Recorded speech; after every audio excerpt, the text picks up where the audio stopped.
Vou só fazer algumas observações. A questão de incluir a luz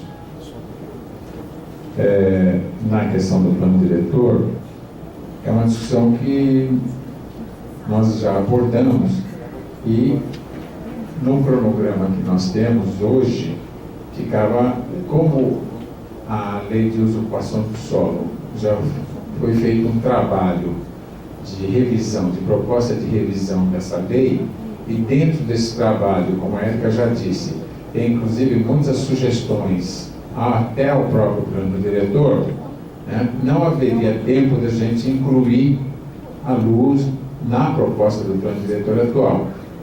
Eu acho que tem vantagens, né? Também acho isso. Agora, não necessariamente precisa ser junto, precisa estar numa mesma lei. Inúmeras outras cidades, inclusive Campinas, anteriormente, tem o plano diretor e a lei de uso e ocupação do solo e a lei de parcelamento, certo? Eu acho que o que existe... São Paulo tem, né? Acabou de fazer o plano diretor e a luz separado, né? Acabou de fazer, provou no ano passado, né? Então, eu acho que é uma questão, eu acho que é positivo. Acho que é positivo. Então, nós temos que buscar isso. Agora, precisamos ver se a gente consegue fazer isso no tempo que está estabelecido, inclusive no tempo novo. Nós estamos vendo, a equipe de planejamento é pequena, certo? É pequena, trabalha intensamente e tem inúmeras questões diferenciadas. Sendo possível, é óbvio que a gente pode incorporar. Agora, tem que ter, né? Tem que ter, assim, instrumentos e condições de fazer isso. Não sou contra, não, mas nós temos que avaliar de forma muito realista. Assim como a lei de parcelamento, né?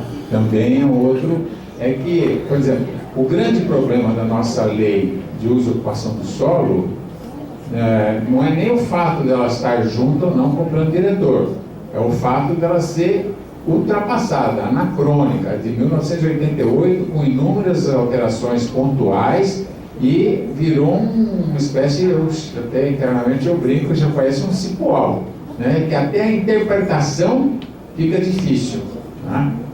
Na época que ela foi feita, pode ter servido como, vamos dizer, uma regulamentação urbanística que trouxe sua contribuição, mas depois de 12 anos mais 16, é óbvio que, né, a cidade se transformou muito, né, nesse período, e nós temos que fazer não só a revisão, como vamos dizer, trazer a lei como instrumento de aplicação do plano diretor, mas também a inovação no plano diretor e nos próprios instrumentos e dispositivos previstos na lei. Então, essa questão do outorga onerosa, eu acho que é uma questão muito importante. Outras questões também precisam estar presentes, né? Na questão do cronograma, após o consenso entre o Ministério e o Governo com relação a esse cronograma, nós vamos apresentar o cronograma, discutir, né? E, obviamente, estabelecer um cronograma que priorize, que tenha como centro, né, as questões mais importantes aí para a elaboração, né, da proposta final do plano diretor e a participação da sociedade.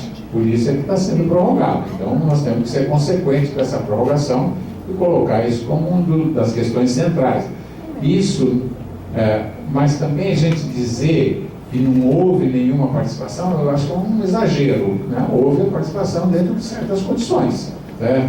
Né? Então, eu acho que a gente precisa ter essa tranquilidade e essa compreensão.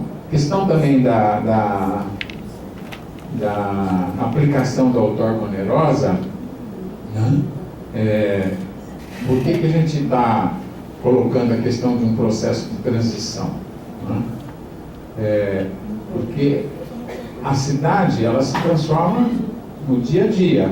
Agora, todas as transformações, as transformações mais profundas, não são imediatas, elas são mais lentas, né? Então, o que a outorga onerosa pode, embora esteja prevista, veja só, na lei orgânica do município, que é de 1990, ela não foi colocada em prática até hoje. Nós estamos propondo, estamos discutindo para colocar em prática. Agora, como colocar em prática? Para que realmente não haja uma palavra, né, um choque, né, do ponto de vista de aprovação, análise de empreendimentos, de implantação de empreendimentos, em vez de ser um instrumento que ajude nesse processo, prejudique, certo? A construção civil é uma das principais áreas de criação de emprego, de renda, e a habitação é o centro da construção civil. E a questão dos territórios em Campinas, na nossa opinião, até nós estamos fazendo um convênio aí com um órgão da ONU para ver um estudo sobre a evolução dos preços das áreas em Campinas. Nós temos que levar em conta isso, porque achar que nós temos a experiência do Minha Casa Minha Vida. Certas unidades habitacionais, num certo patamar mais popular no Minha Casa Minha Vida, estavam sendo, né, comercializadas em torno de 80, 90, 70, 90 mil reais. Quando veio Minha Casa Minha Vida, quase que imediatamente passou para 120, 130 mil. Então, as coisas nós temos que ver como é que é a melhor forma, não só de formulação, mas também de aplicação. E acho que a outorga onerosa vai ser um grande avanço, mas também nós não podemos criar um problema estrutural numa área fundamental, tanto para a população quanto para a cidade como um todo. Então, eu acho que nós temos que discutir como que a gente consegue fazer isso. Porque senão a gente pode errar na dose em vez de ajudar, atrapalhar. Aí depois de estar em lei, nós sabemos que é muito difícil de alterar. Então, o processo de transição me parece um processo adequado para que a gente possa introduzir começar a aplicar um conceito que já é muito conhecido, mas não é aplicado ainda, né? Então, vejo isso aí. Eu acho que seriam essas as questões que eu gostaria de comentar. Uma parte quanto à luz e o PD juntos? Vamos deixar isso para o final, que eu acho que dá tempo, certo? Pelo número de inscrições, eu acredito que dê tempo. Para não quebrar nosso entendimento aqui de como é que a gente... quanto ao sistema, só um comentário a mais. Quanto ao sistema de gestão, é uma discussão que nós temos observado e temos feito, inclusive das experiências até de participação da sociedade no processo de construção da leitura comunitária, do desenvolvimento do diagnóstico técnico e tal. Eu já falei isso aqui, mas vou lembrar novamente. Eu fiz uma pesquisa e 85% da população não tem um domínio maior sobre o que é um plano diretor. Não, essa é uma dificuldade que é real, né? É real. Tem que mudar. A senhora tirou a palavra da minha boca, né?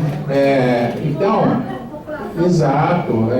exatamente, é isso mesmo. O que a gente está pensando em propor? Por isso que nós estamos introduzindo essa questão do sistema de planejamento e de gestão. Para que a gente crie instrumentos legais, através de diretrizes, através de indicadores, que a gente possa estar de forma mais permanente. Não adianta a gente concentrar a questão da participação da sociedade apenas no momento da revisão. Nós temos que ver como é que se dá a participação da sociedade de forma permanente, de forma contínua, para que a gente possa, todos os segmentos da sociedade, né, irem se apropriando, se empoderando de um conhecimento, que é um conhecimento, obviamente, como todo conhecimento mais científico, mais complexo, para que possa, de fato, traduzir em sugestões, em propostas, os seus anseios, as suas opiniões, e que a gente possa captar isso de uma forma mais adequada. E fazer alterações, né, eu acho que não precisa esperar 10 anos, nós podemos estabelecer prazos menores, né, mas a lei hoje coloca a questão dos 10 anos. Então, essa questão, e os instrumentos que nós temos hoje, nós construímos, por exemplo, sistema de informação geográfica, o geoprocessamento. Hoje nós temos, do ponto de vista tecnológico, mais condições do que antes de não só ter inúmeros dados, como também ter capacidade de análise desses dados e tirar conclusões. Isso vai nos ajudar muito nesse processo de gestão e de planejamento. Então era isso que eu gostaria de dizer, e depois, portanto, a gente abre essa outra questão que você está falando e vamos dar continuidade então ao nosso debate aqui, abrindo o segundo bloco de inscritos. O primeiro deles é o Luizão e depois o Mário.